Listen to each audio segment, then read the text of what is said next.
news in the last 24 hours, and can you believe it that this is still going on in this day and age?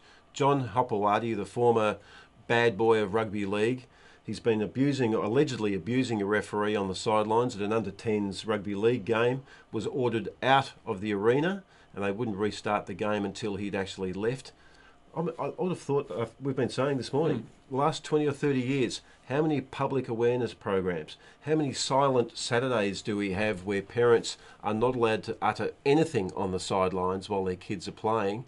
And yet this is still going on. And we spoke to a referee, a rugby league referee and a baseball kids referee today on the show, and he said it's worse now than it was when he was a kid 25 years ago. Yeah, I mean, leaving aside the Hopewadi situation, which is extraordinary because he'd have copped a lot of abuse when he was playing, and I don't know about the rest of his kids, but William Hopewadi's a role model. So, maybe he ought to go and talk to his son. But I am astonished because I've been doing programs with this for a long time. We've been talking about it for a long time. So the parents that are doing it now would have been kids. Now, might it be that having witnessed it from their parents and from the ugly parents when we used to talk about it, they're going, well, now I'll do the same thing.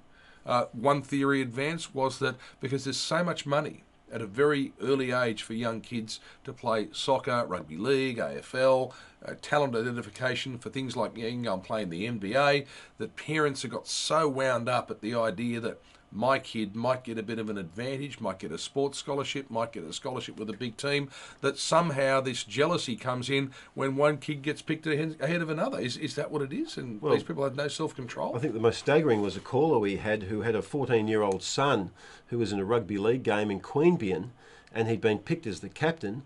One of his teammates' fathers ran onto the field, knocked him down, and then pushed him into a goal post, then jumped on his hand and broke his hand as well. And he left with a fractured jaw. And they could not get the police interested in this incident whatsoever. Now, there's a family that's been scarred for life over this issue.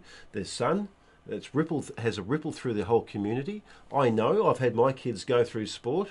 I have been a little bit loud at times. Well, watching the kids play sport. have you? I'm not going to sit there silently. I'm going to barrack for my kid, and I'm going to say, get up there and get the ball, and good on you, and well done. I'll give them encouraging, positive reinforcement. And so occasionally, if the referee I just has want made you it to wrong, just have a look here. So I've never been abusive. No, I just want you to have a look at the fellow sitting next to me. Can you imagine if something goes, perhaps against his daughter? I want you to two images. One is, oh, that's a bit of a shame, but that's the way the game goes, I suppose. The referee has to do it. That's the way it goes. Or the head stuck out, the vein sticking out from the side of the neck, and perhaps a little bit of heated abuse directed at somebody. Now, which of those? Oh, the former. Absolutely the former. The former. See this halo? I've borrowed it off him for the day. Well, I've got a very young boy, so this is ahead of me. So what I really need to do, and this is one of the great advantages of doing this program, because I'm expecting over the next few years, I'm going to have to be corralling and disciplining and keeping a lot of these other angry parents in check.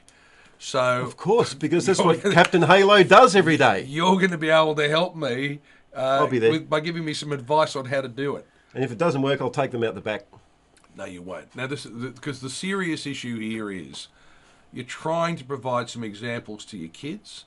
The kids must be embarrassed. My first thought is that if I behaved like that, my child would be absolutely mortified and I'd be apologising to him.